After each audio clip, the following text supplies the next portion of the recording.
kept going. And then basically, yes, on the 4th of April of this year, 2025, it was the best day ever.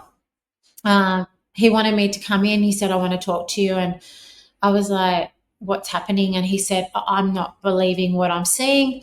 I've run your bloods and I've asked you to go again and have your bloods tested, and I've asked you to come in and we need to check the scans and make sure everything was right. And lo and behold. Jon and Nicole, how did you find Carnivore? Okay, so we've been Carnivore for a year and 4 months or something like that now. Basically, we started in April, just after my 50th birthday last year. The way we came across it was we were actually going to visit my aunt and uncle in Sunshine Coast, Queensland. We were going up there for a conference, and we sort of made it into a bit of a holiday to visit them and stayed with them for about a week. And they'd been doing Carnivore, my auntie for about 6 months, my uncle for about 9 months. And when we saw them, they'd sort of mentioned it on phone calls and stuff like that. Didn't really go into the details of it, but when we were with them, they just looked amazing, just glowing, that just looked healthy. Probably the healthiest and best we've ever seen them. Both of them had lost a little bit of weight. They weren't overly fat or anything. It just looked a bit leaner and healthier. My uncle had gout, colitis, I think it was, a few other things. My aunt had a bit of arthritis. She has neuralgia of the face, which is like a nerve pain. Hasn't got rid of that, but it has helped her overall. And my uncle obviously doesn't really get gout unless he varies off Carnivore. It kind of flares up sometimes. And his colitis, I believe, is pretty much gone as well. Again, just if he eats something that he sort of shouldn't, then it flares up again. So we were with them, and we ended up staying with them for about 4 days. And we just said, well, we'll just live the way you are. Like, we'll just eat whatever you're eating. And we gave it a crack. And then they showed us a couple of the YouTube videos. Like the first one was Dr. Shafee's Plants Are Trying to Kill Us. So we watched that one first, and that was very interesting. Nikki's sort of been more veggie based. Yes. Most of my life I was more veggie, keto, paleo, and hardly ate any meat at all. Probably went the opposite way to what we are now of today. And my aunt was actually vegetarian for like 30 years, and she did the complete flip as well. Yeah. So we did that with them for the 4 days, and then we basically came home and just went, well, let's just stick to it. And we did. As I said, we've been on it for about a year and 4 months. I was about 97 to 100 kilos in weight. I was type 2 diabetic on metformin. Used to be IT for about 20 years. So I was office-based, sitting in a chair 8 hours a day, getting the 3 o'clock crash, having coffee, muffins, crisps, all the bad stuff, just to sort of lift you up to get you through to 5 o'clock so you can go home. I changed jobs when I was about 40, went to become a carpenter, did an apprenticeship. So I became a bit healthier by doing that. Obviously just being physically active every day. So that helped me. But since doing Carnivore, I'm now varies between 84 to 86 kilos. Type 2 diabetes is gone. Mental clarity, energy just stays level. Don't have that 3 o'clock crash. I can go pretty much all day on site. Don't feel tired. Don't feel lethargic. And basically we're sort of 2 meals a day. Nikki sometimes is 1. But basically I'm 2 meals a day. I don't have breakfast. I'll have my sort of smoko, so they call it here in Australia, lunch at about 10, 11 o'clock. And then I'm good until I get home about 4. And I'll have my dinner about 4, and then don't have anything until the next day until about 10 or 11. So that's kind of my side of it. As I said, mental clarity, heaps better. Just feel so much better. More alive. More energy. Yeah. My memory has improved. Yeah. Nikki always went at me, don't you remember that, don't you? But my sort of short-term memory has definitely improved. I'm definitely remembering a lot more stuff day to day. Just doing general tasks. It used to be, oh, did you do that? Oh, no, I forgot. That doesn't sort of happen as much anymore either. So that's really good. So that's kind of my side of it. And then Nikki's is a bit more in-depth, a bit more health issues. And life-changing. Yeah. We've been together 30 plus years. We met in high school. We had our first child at 27. Is that Ariane? 27? Ariane, yeah. Yeah. She was premature, so she was in hospital for about 3 months or so in intensive care and stuff like that. And unfortunately, about 6 months after she was born, that's when Nikki was diagnosed with cancer. Do you want to sort of take it from there? Yeah. Throw that at you. So we had our daughter, and basically I started to feel quite ill after having my daughter, Ariane. She was born at 23 weeks and 4 days. I'd had suffered in the past miscarriages, and we'd had a daughter previously 3 years prior. So it had always, who never made it, but we always knew it was going to be a challenge.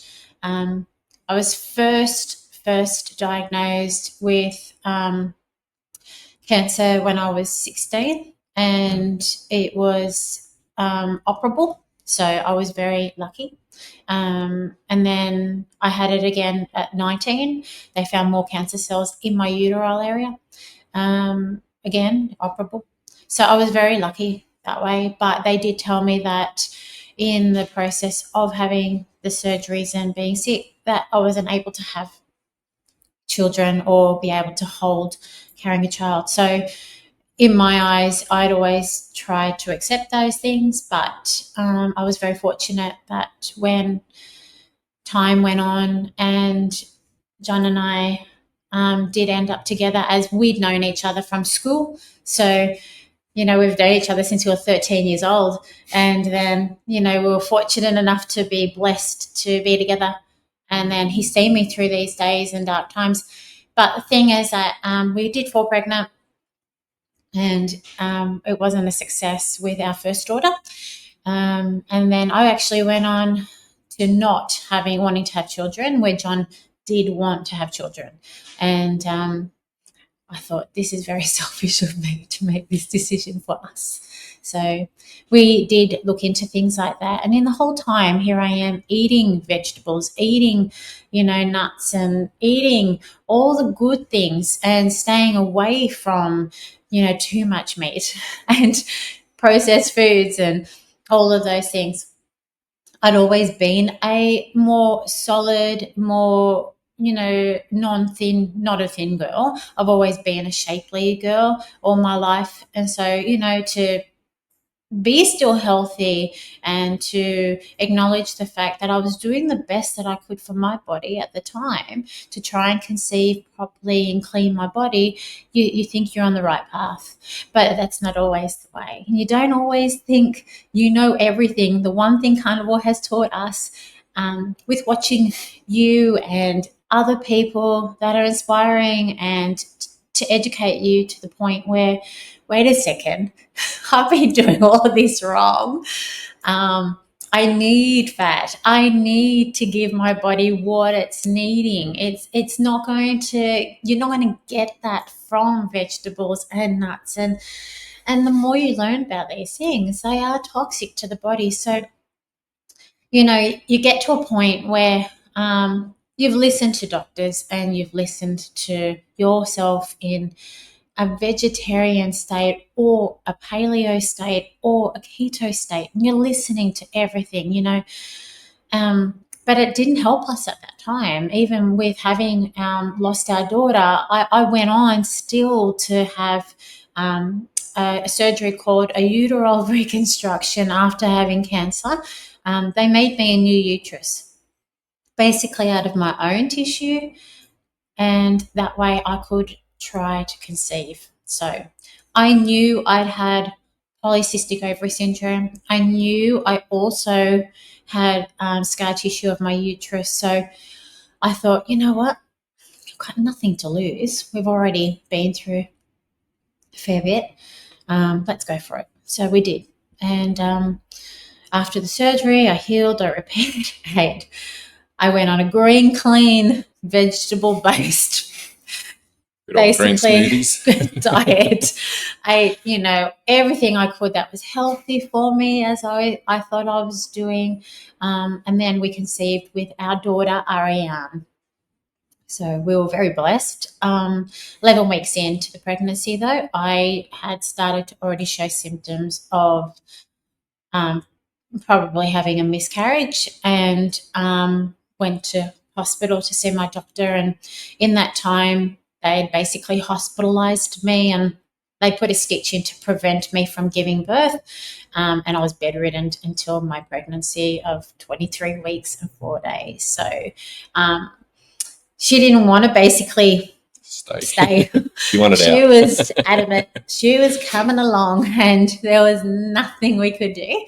But it shows in her character of today. She's strong, and she's very, very, very positive. And she too is carnivore. She eats the same as we do. She's seen the results of what's happened to us in the last 15 months since being with John's auntie and uncle in Queensland, Sunshine Coast. They've educated us a lot, even in that 4 days where we wanted to stay eating that way. I mean, we felt I did, the repercussions of what it was like to turn carnivore and what happens to the body cleaning itself out. But starting to, you had to go through the flu sort state like detox, and the detox of it. But I can honestly say, it's worth going through. I then, which I haven't mentioned, I had, after having my daughter, 6 months after, was diagnosed with cancer once again. It reached its little head, and basically they found it cervically and again in my new reconstructed uterus. I had surgery again, went through chemotherapy, went through lots and lots of that, boosters and all these immune system building medications they give you, and you're in on drips, and I had steroids and infusions just to keep my body going. My body was basically breaking down.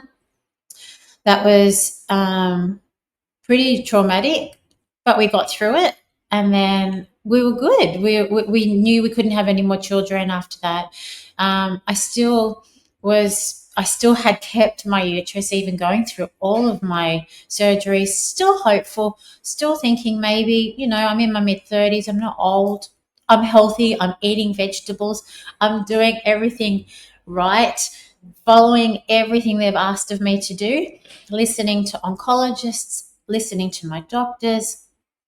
You do everything that they ask of you. And that's what you're meant to believe in this journey of, you need to believe what they tell you. You don't know, and you're not the professional. So you trust them, right? You trust the process. Thing is that you think you're doing everything right. It's not until now that you can relate back.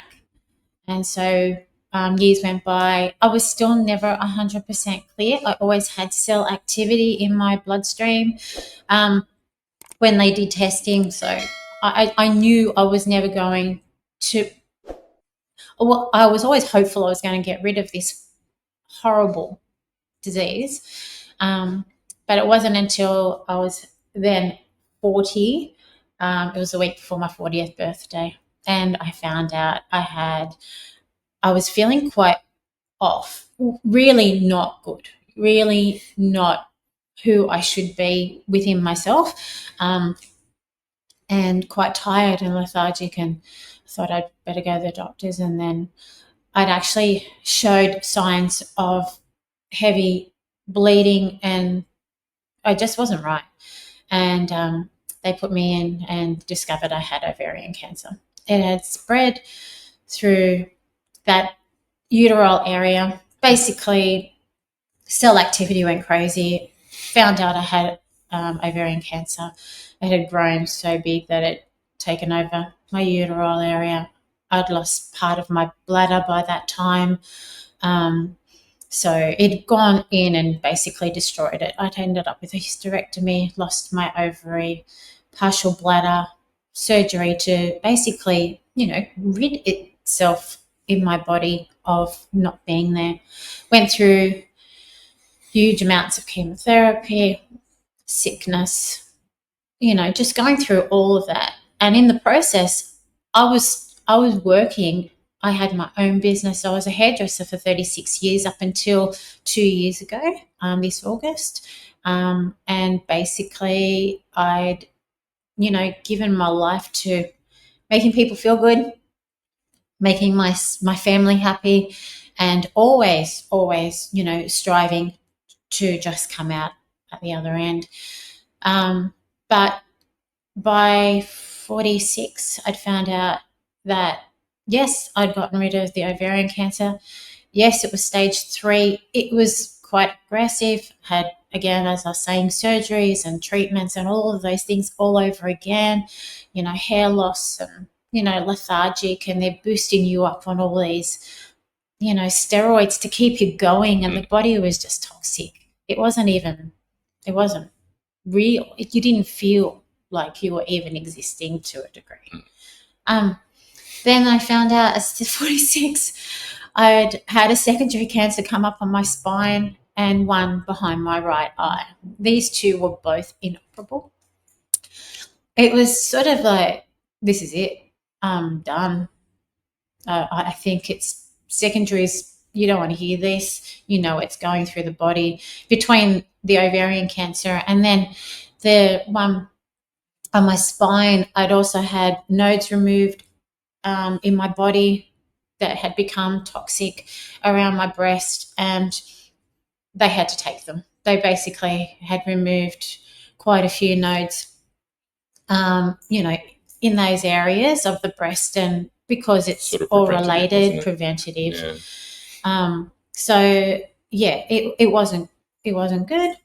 So and during that time as well, because she was on the chemo and that's so long, that's when the kidneys started to have issues. Yeah, I had bleeding on my kidneys, liver issues. Yeah, at one point they were saying you're going to have to go on dialysis. And I was adamant I was not going on dialysis. I was not. And I was I'm quite a strong character, quiet but strong. And when I believed I was not doing it, I did not want to end up on a machine. I did not want to end up having to have just loss of lifestyle, really. Yeah, dependent on those. I don't know how often they do it, but that dialysis every couple of months, whatever it was. I never really even wanted to go into looking into it. I was adamant. I thought, if you're going to take me, I'm going out my way. I'm not going out on machinery, and I'm not doing that. Nikki's been very strong through the whole lot. She went to all her treatments by herself. She didn't want myself or the daughter to come along. No. She faced it all pretty much by herself, going to the doctors, going to the clinics, all that sort of stuff.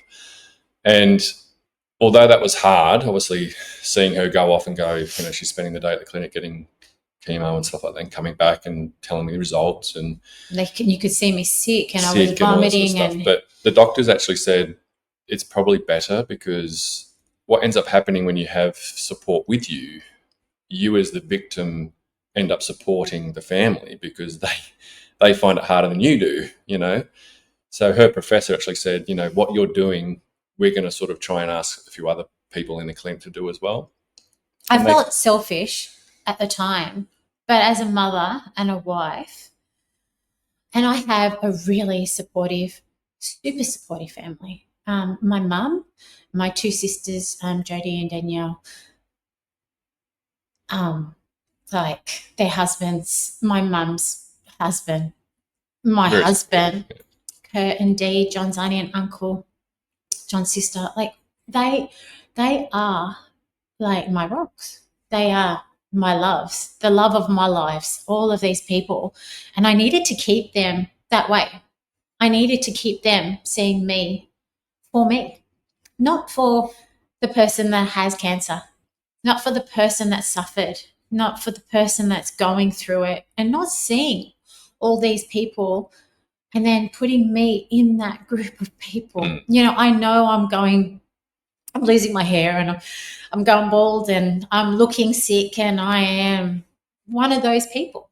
She sort of says that, but she didn't really. Obviously, I saw it from a home point of view. But as Nikki said, she was running a salon and still working right through this, 5 days a week. Some days she'd work like 12 hours.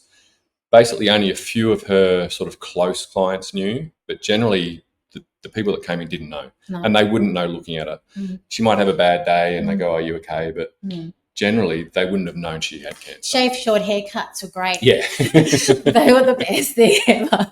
I mean, you can move with the fashion with short hair, so I was happy to keep it short and nobody knew any different. Yeah. And that's fine. Not everybody needs to know your journey in life.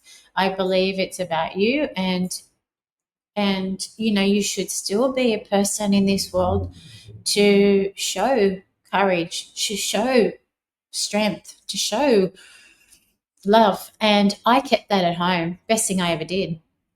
Turning then, to the point where at 46 and having these secondaries, I was at the point I'd done everything you've asked of me in the medical world. I have done the keto aspect. I've done the green cleans. I've done no sugar. I've done no carbs. I've done everything.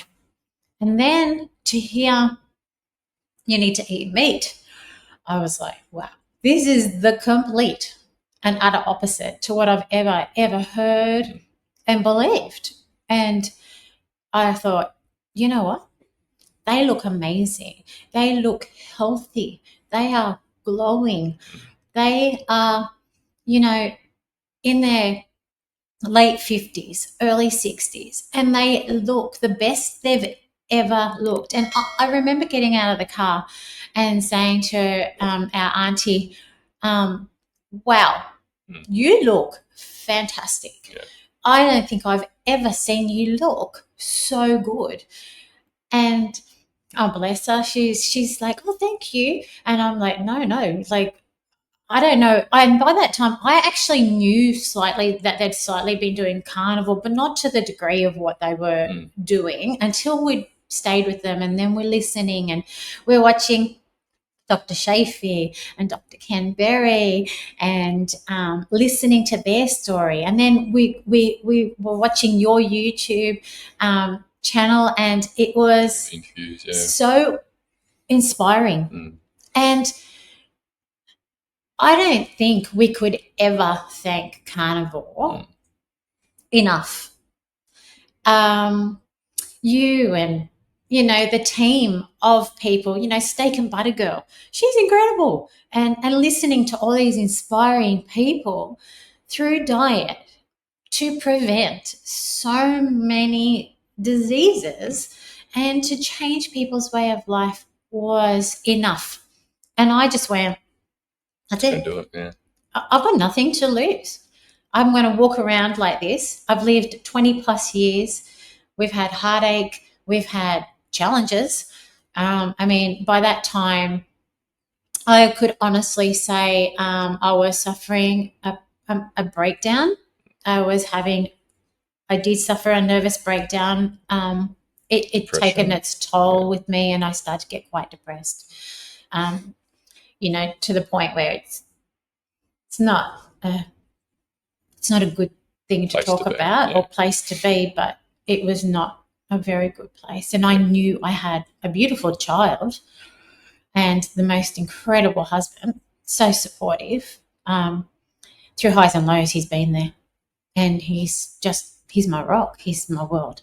And she's the same. She's incredible. So proud of my family. So I went, you know what? Let's go. Let's get rid of the veggies. Let's get rid of the nuts and the fruit, sugars and the carbs, and everything. Yeah. Let's go. And within, changing of the diet, and your mental thought of, I have nothing to lose. I'm going it. I'm going this. I'm doing it. Within 6 months, I went to the doctor. I didn't tell my doctor. I thought, I'm not telling you. I've got nothing to lose, so I'm not telling you. This is it. And then I got my blood results back, and he said to me, you're not going to believe this, but there's changes happening in your body. We're going to run a PET scan and check basically your cell activity in the body. And I don't know if a lot of people understand what that is, but it's pretty incredible. You go in, and I'm sorry if I get emotional. I'm trying so hard, but I want to basically tell my story to people, that it's incredible that you can go in on a diet and eat things that clean your body, give it nourishment, and, rid toxicity. And I went into the doctors, and he said to me, Nicole, there's been a significant change in your cell activity. And I thought, oh God, it's only been 6 months. Like, is this a miracle? And that's how I felt. But it was hope. It was just believing, I'm doing everything right. I'm going to give it a go. My mental clarity was changing. Everything was changing. I was off antidepressants. I was not as depressed and flat, and I wasn't as tired, and I was feeling like a breath of fresh air had kicked into my lungs, and I was breathing again for the first time. And he said, we've got a significant change in cells. And I thought, wow. And at 6 months, it was a significant change. I think you had tested 3 months, and there was a 40% reduction. 40%. In both the spine tumour and the eye tumour. And then 6 months, there was another 40% in both. So within 6 months, an 80% reduction. I'd probably say, probably about 8 months, sorry. Yeah. Yeah, overall. Yeah. Which, we'd never seen. No. It'd be like, you might have a couple of percent down 1 month, and then unfortunately a couple of months later it would be, oh, sorry, it's gone up. And that was the hard bit for Nikki, was going in and just having that sort of feedback, like it's gone up. Yeah. You sort of pray that it had stayed the same or it had gone down. Yeah. But when you got, it's gotten worse, that is devastating, because again, you think you're doing everything right, but it's just still not working. But to do this, as we said, it becomes this emotional roller coaster, right? Yeah, it was actually that, Dave. I said, and you took the words literally right out of my mouth, before, or just being introduced to Carnivore from Kurt and Dee, like our auntie and uncle. I said, I cannot live the roller coaster anymore. Yeah. It was exactly what you just said. It came at the right time, because Nikki really was at the end of it. Yeah. I was willing and ready. It sounds terrible, to leave this earth. I'd been done, to the point where it's selfish to say. And I knew I was breaking my husband's heart, and I was going to devastate my family.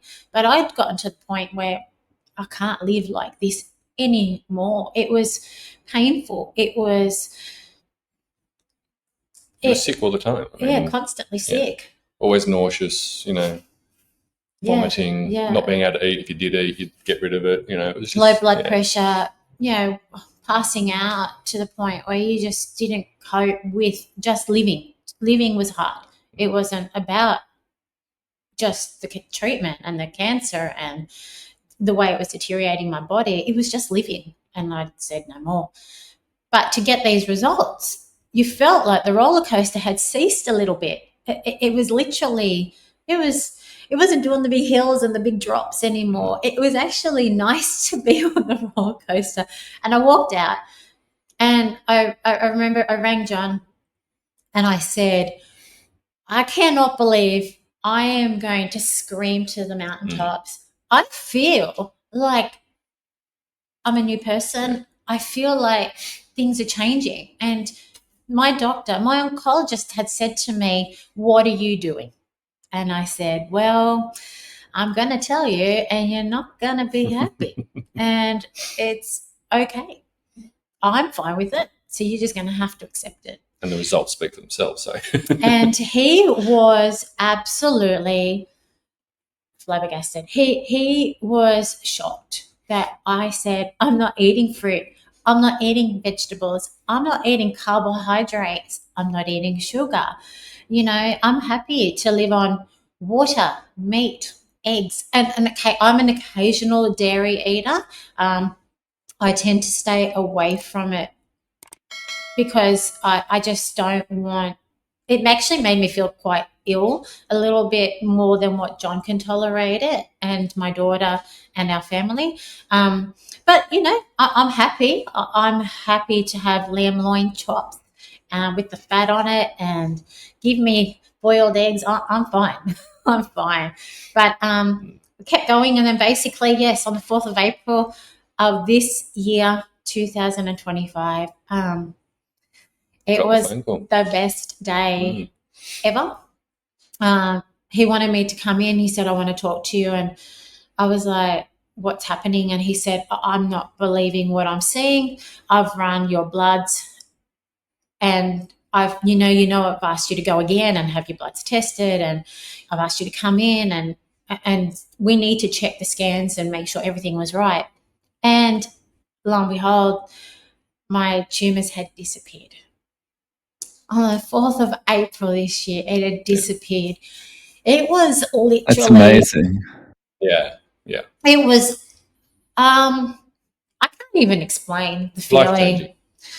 I felt, I'd taken a breath of fresh air.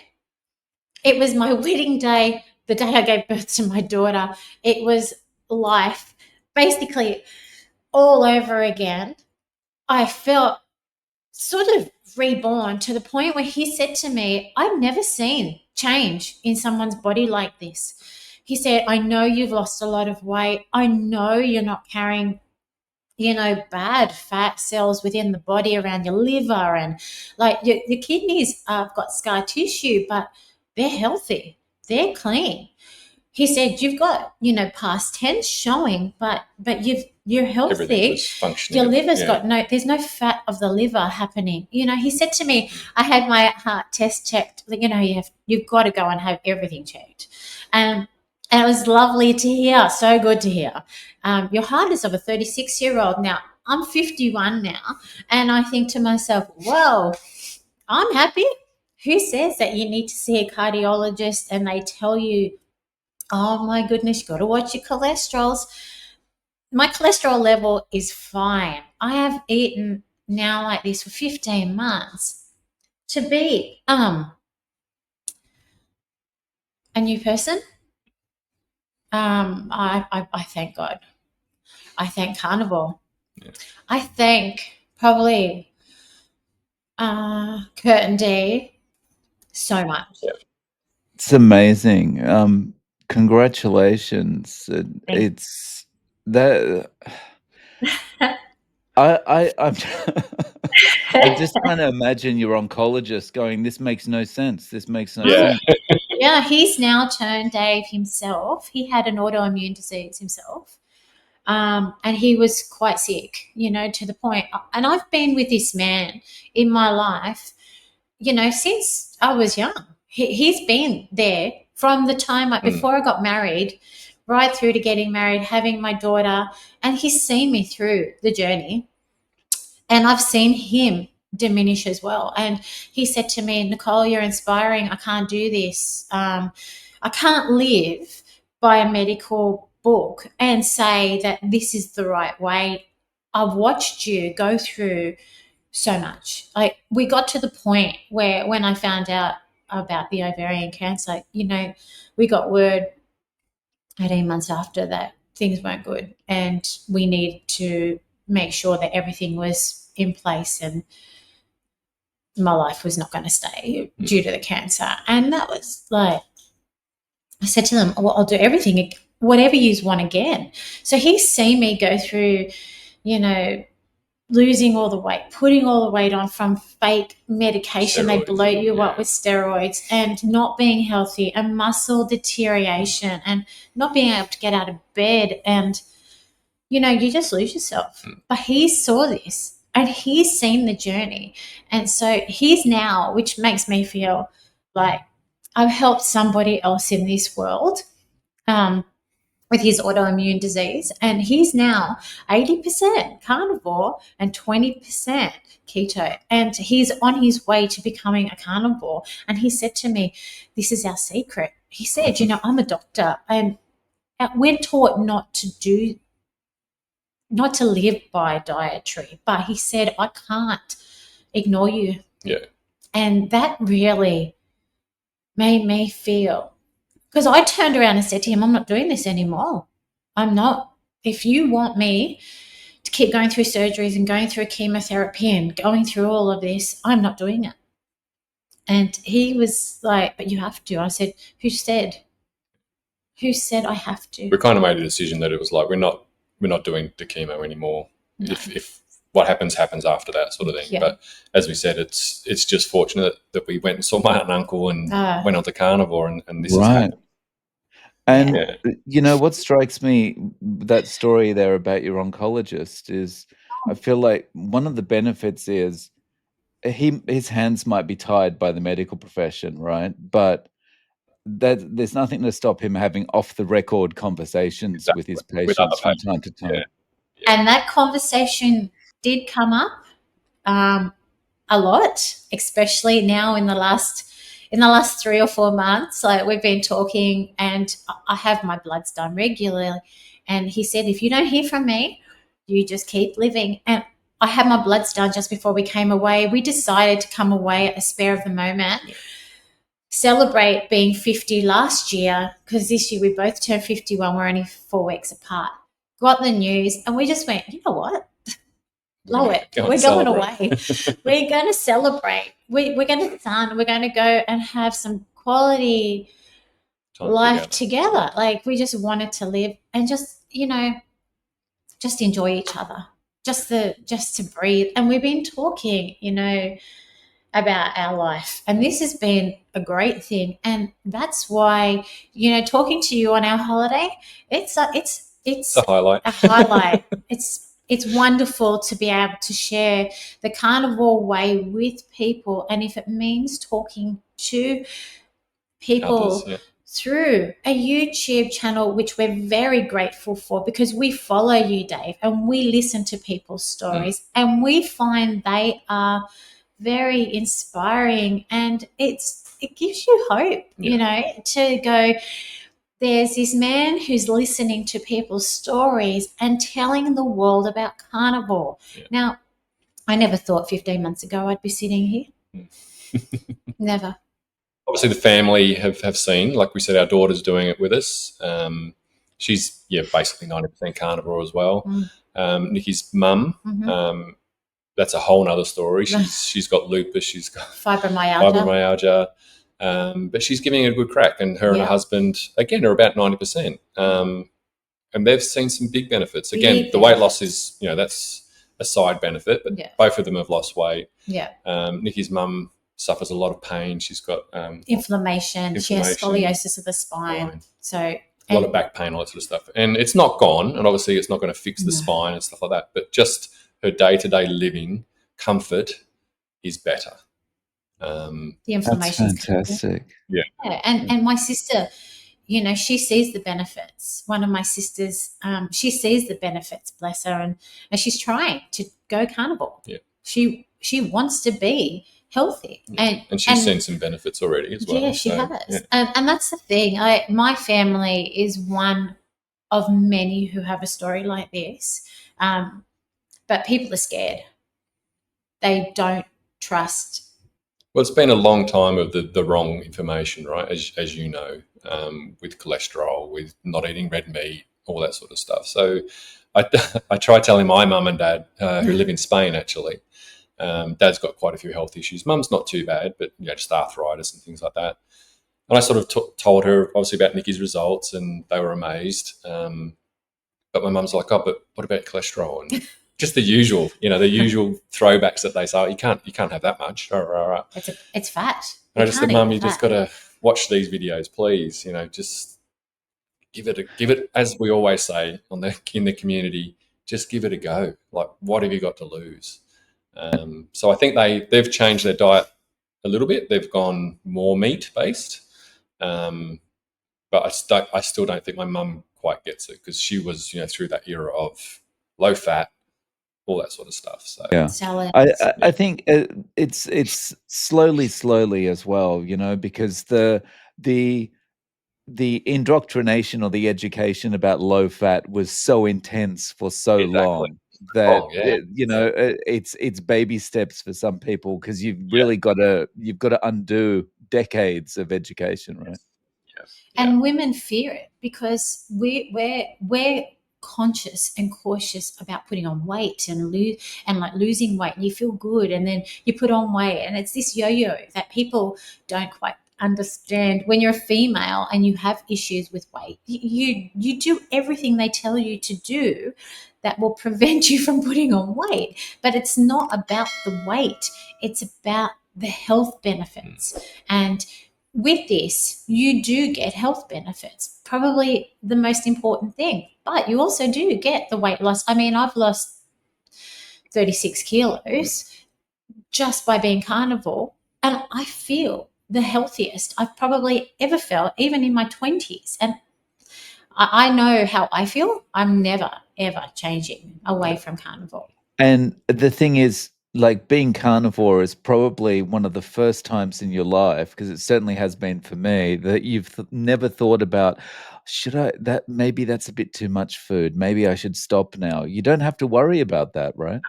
No, just eat until you fall. Yeah. That's it. And it really is one of the easiest ways of living, because you're not looking at things going, oh, should I have that? What's the calorie count? What's, all that. It's just eat meat, eat eggs. It's been hard here in Bali. Obviously, we go out and they go, do you want rice? No rice. Vegetables? No vegetables. So we're lucky that Bali sort of imports a lot of Australian meat. It's not cheap, so it's, you kind of come to Bali for a cheap holiday. The food hasn't been that cheap because of that. But they're very accommodating. So you sort of say to them, I just want a hamburger, but no bun, no salad. Sauce. Give me some extra cheese, chuck a bit of bacon on there, give me a couple of fried eggs. Beautiful. And they say to you, are you hungry still? And you go, no, we're good. Thank you so much. Yeah, that's like, I was sitting on a plane recently, and like I was just fasting, because you don't know what's in the plane food, right? Yeah. And the air hostess or the flight attendant kept coming up to me and saying, "Are you sure you're okay? Can I not get you something? Just like a little cake or something?" And it's like, no, that's the worst thing you could give me. Exactly. Yeah, but it's thank you. Exactly, just a bottle of water, maybe some black coffee, and I'm good. Yeah, exactly. Yeah. We're with you with the coffee. We can't give up the coffee. We like the coffee, so no, we have our black coffee. Yeah, sometimes with a splash of cream in it, but that's about it. So, speaking about eating, like, how is your eating on a usual day when you're not on holidays? Do you want to take that? Yeah. I don't have like a lot. I don't do 3 meals a day, and I don't do snacks. I tend to fast from, say, 7 p.m. the night before till around about 11 o'clock in the day. And in that time period, in the morning, I tend to have 1 black cup of coffee. I always drink water. I'm a big water drinker. So I'm drinking my water throughout that time. Between 11 and 1 o'clock, if I'm hungry, I eat. And then that's when I tend to eat my biggest meal. So I will have steak, and I will have eggs, and I will have lamb loins, or I love pork rashers as well, because they've got lots of fat on them, and you can crisp them up, so you get your little bit of salt plus your crunch. So it's a little bit of a treat. And that tends to carry me right through till around about 5:30. If I'm hungry, I'll tend to have a couple of boiled eggs. And I make like bacon in the oven, which I've learnt from Courtney Luna, which is awesome. And you put it in the oven, you make them really crisp. So you can have them as like chips, or you can crunch them up over your eggs, and then I might have another lamb loin, and I'm done. I'm done. I don't tend to want to eat after that. I'm not hungry, so I tend to stay fuller for longer, but I do eat a bigger meal through the middle of the day, and it just gets me right through. I don't get that 3 o'clock crash. I used to be ravishing by 3-4 o'clock. I would look at anything and just eat it because I was so hungry, but it was the rush of the food and the sugar, and so no, I don't get that anymore.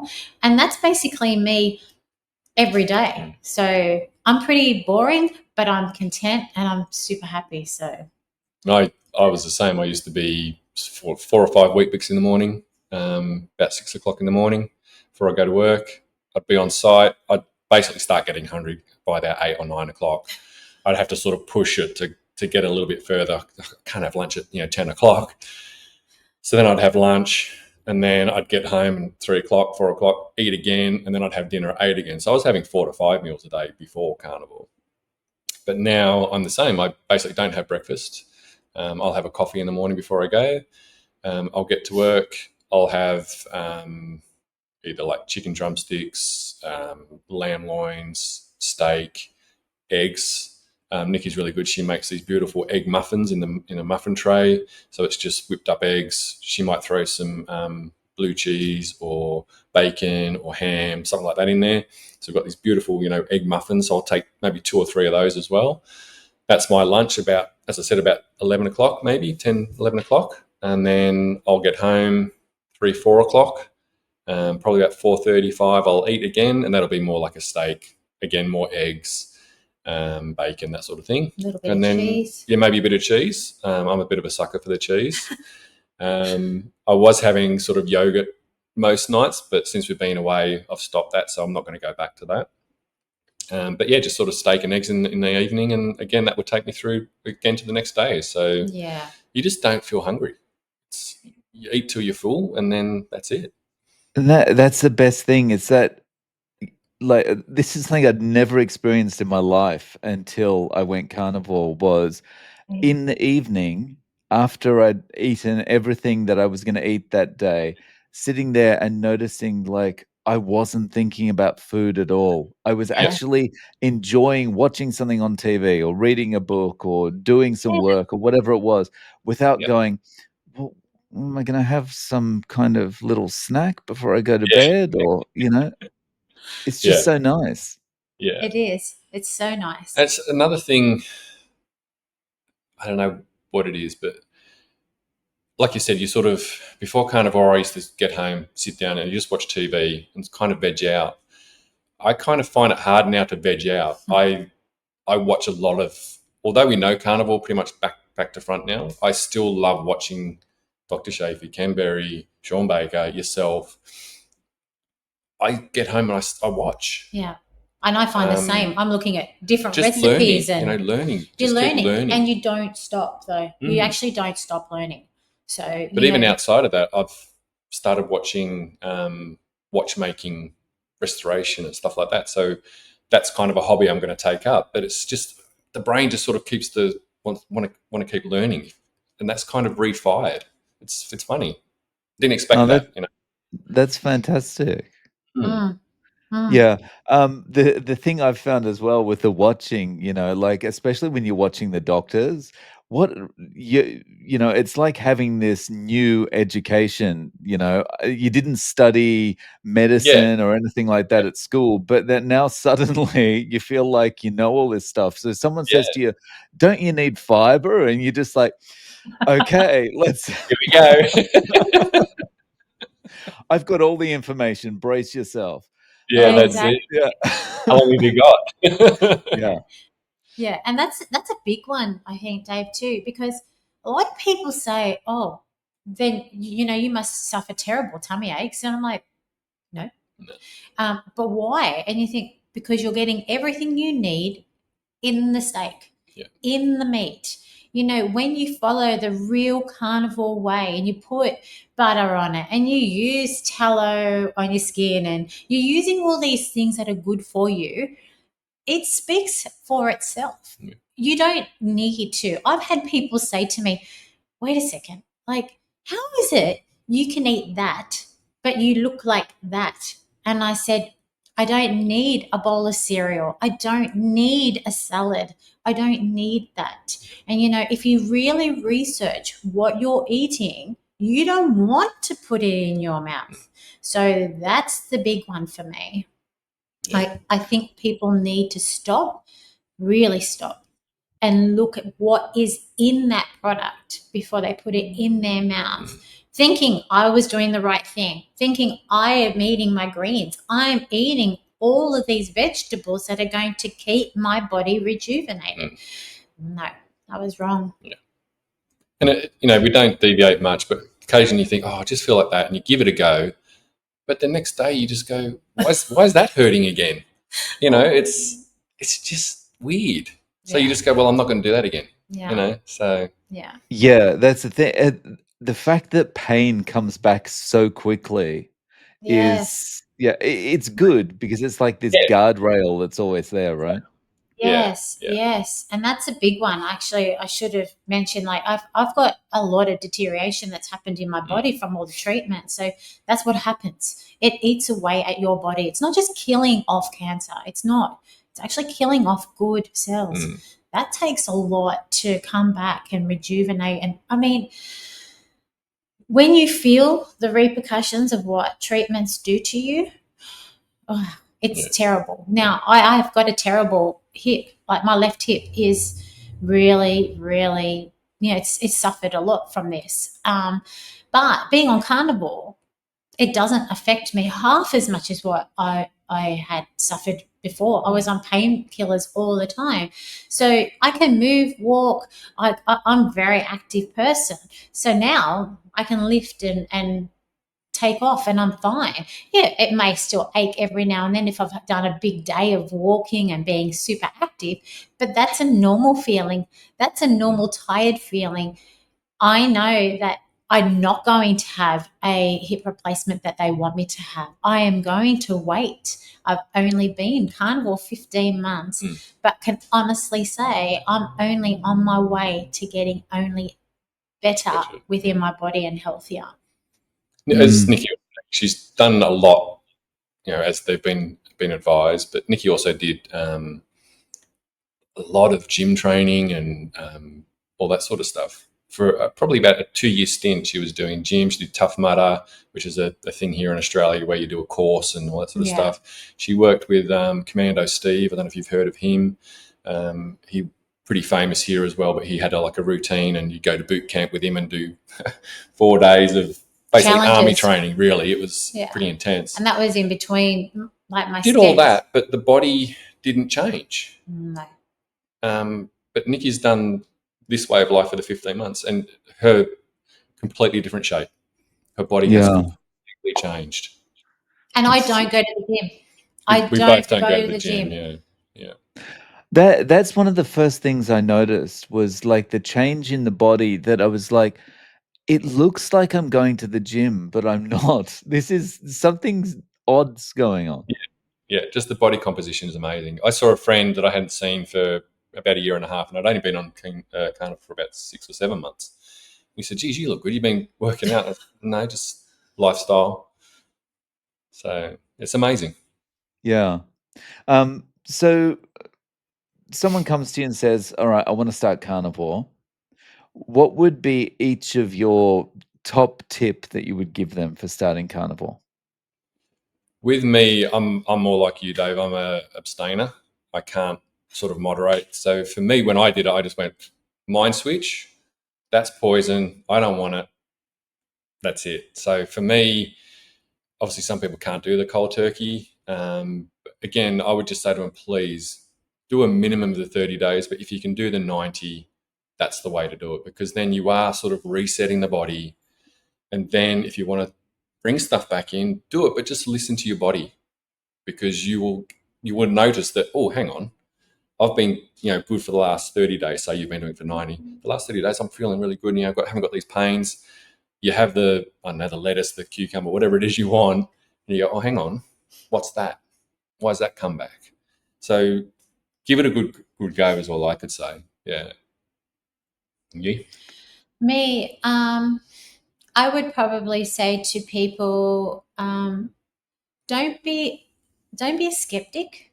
Don't just listen to, the keto, paleo, no sugars, no carbohydrate way. I believe you should be open-minded. I also would say my top tip is if you want to live a long, happy, healthy life, do your research, but carnivore is the answer. And basically give it a go for the 90 days because you have nothing to lose. 90 days is nothing. Compared to what your lifestyle will change to be for longevity, 90 days is nothing. I think, especially for those with health issues, whatever it is, give it a go. Because give it a go. What have you got to lose? And it might just work. So give it a go. I mean, if people may not have cancer, and people may not have autoimmune disease, or they haven't, suffered, major things, incidences in their life, but long term, your heart's healthier, your liver functions healthier, your kidney functions healthier, your bloodstream, it's running cleaner. To me, if someone said that to me, I would say, I've got nothing to lose. I'm giving it a go for 90 days. Yep. If it doesn't work for you, at least you've given it a go. And I do, people ask me a lot. They ask me a lot, what are you doing? And I just say to them, I've changed my way of eating. I've gone carnivore. I don't like to eat vegetables, which is baffling from a person that ate them all the time. And they see me eat my lunch, and they say, I'm going to give it a go. So where I work now, I've had, just with how I've been eating and how I move around and I'm so active and I keep going, people say to me, I'm going to give it a go. And I say, you do that. Good on you. Because if you can do 90 days, go for 90. If you do 30 days, you'll still feel something. And so I can tell you, once you've done the 30, you'll get to 60 and you will get to 90. And you will then get onto this pattern of life where it will change you forever. And good luck. I'm here if you want to chat. Yeah. It's fun. It's sort of like people see, obviously, like with my aunt and uncle, they're in a fairly small community up in the Sunshine Coast, but they've got something like 20 or so carnivores there now. Yeah. Because they've just been, people have seen them. They've been talking at events, and they're quite involved in the community because it is a small place, but they've always been community people. So they sort of spread the word, and they go to the local butcher now, and they sort of said, well, you're going to start looking after us because there's like 20 carnivores in the village now. So come on. and they tell them about my story because I still, Dave, myself, don't worry, I still wake up every day and go, it's still surreal. It's so surreal. Like it's still, And I think both our, mental and point of view has changed in the fact that, as we said, Nikki didn't really share that she had cancer and all that earlier. But now we kind of go to events and stuff as well, and Nikki will share her story, which she's never done before, because it needs to be shared, because people need to know about it. And that's sort of why I reached out to you, because obviously we wanted to share that. Yeah, definitely. So on that, Jon and Nicole, is there a way that people can reach out to you? Do you have any social media or any way of getting in contact? Yep. We haven't got sort of anything sort of carnivore related on socials or anything like that. But yes, definitely they can reach us via email. We're both on Instagram. We're both on Facebook. So we can share those details with you. If you can share them like you normally do in the notes, that'd be great. Fantastic. Well, Jon and Nicole, so good to hear such a happy story, and appreciate you coming on and sharing your happy news with us. Thank you so much.